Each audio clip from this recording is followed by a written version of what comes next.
I'm Mivamri Nixon. I'm Communications and Marketing Manager at My Society. Earlier this year, we found out about this book, Our City, edited by Suzanne Audrey. Our City tells the story of a number of different campaign groups in Bristol who were all working to make change. And Suzanne got in touch with us because lots of those groups, when you read their stories, they had used What Do They Know, our Freedom of Information service, to help them with their campaigns. We thought it would be really nice if we could sit down and talk to some of those people. We've spoken to a number of them, and all of their stories are so interesting. In this first one, I talked to Helen Powell of a campaign called We Love Stoke Lodge, and Helen had so many interesting things to say, both about freedom of information and about campaigning in general. We did have a little bit of a glitch with my Zoom on this one, so it filmed Helen, it didn't film me, but you'll see plenty of Helen. You might hear me, but you won't see my face. Anyway, enjoy. There is so much that we would not know if it weren't for being able to make freedom of information requests. My name is Helen Powell, and I am one of the people involved with We Love Stoke Lodge in Bristol. Stoke Lodge itself is a 23-acre piece of parkland, open space, lots of big, mature veteran trees on it and so on, and it wraps around a Grade 2 listed building, which is Stoke Lodge House. But the parkland has for some years been laid out as playing fields.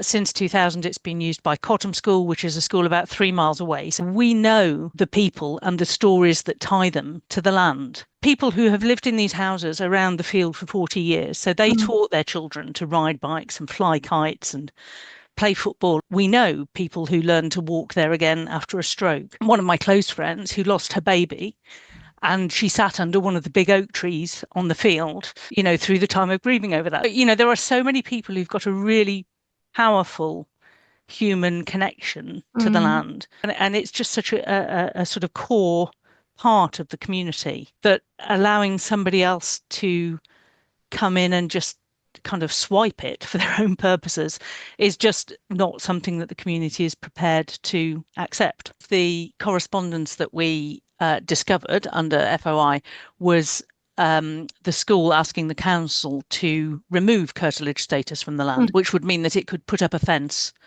without asking anybody, without going through any planning process, ultimately without even having to get landlord consent. For decades, the land had been treated as having curtilage status. Suddenly it was removed after the school asked for that to happen. Just think, we all feel this is so wrong. The school had been using the field since 2000, got a lease on the basis that it was going to carry on using it in the same way. Putting the fence up around the whole 23 acres in the way that they did was basically privatising what is public land, taking it away from the community. It's not a small thing to say, the school wants to be able to have a secure playing field while it's doing PE. This is not that. This was the school locking it 24/7.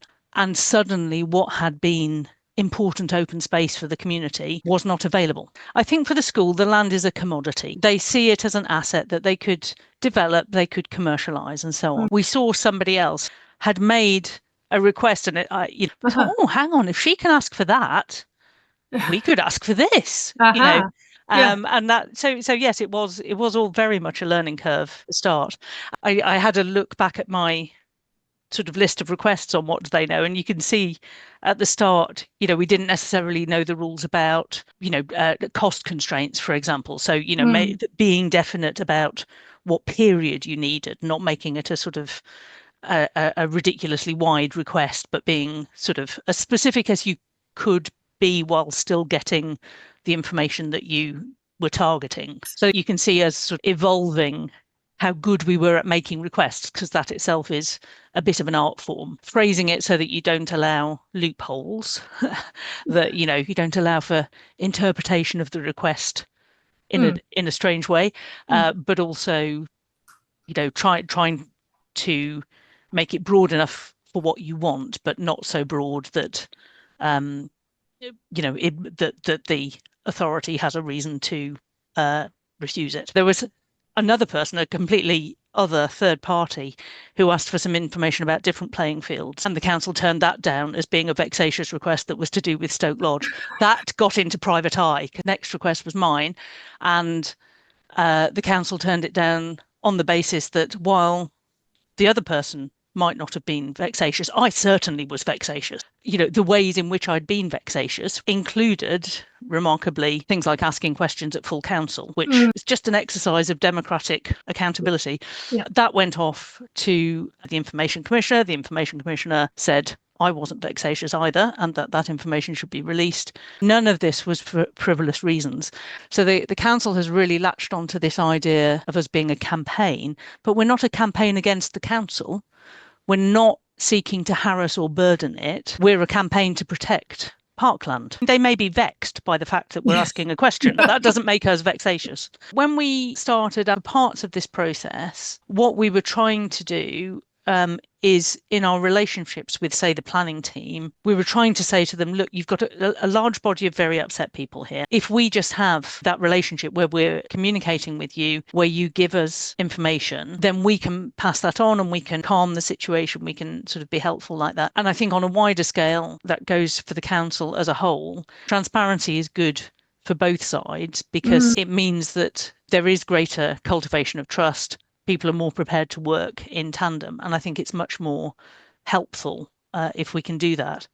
And the point is just that sometimes the council will do something that upsets a lot of people. And if a lot of people then start complaining and asking for information, the council gets very defensive and says, we can't cope, you must all be vexatious, go away, we're not telling you anything. Yeah. Whereas actually, if you have a channel of communication and you say, okay, you know, we're releasing this information to you so you can see how we handled this. We believe we did everything right, but you have a look at it.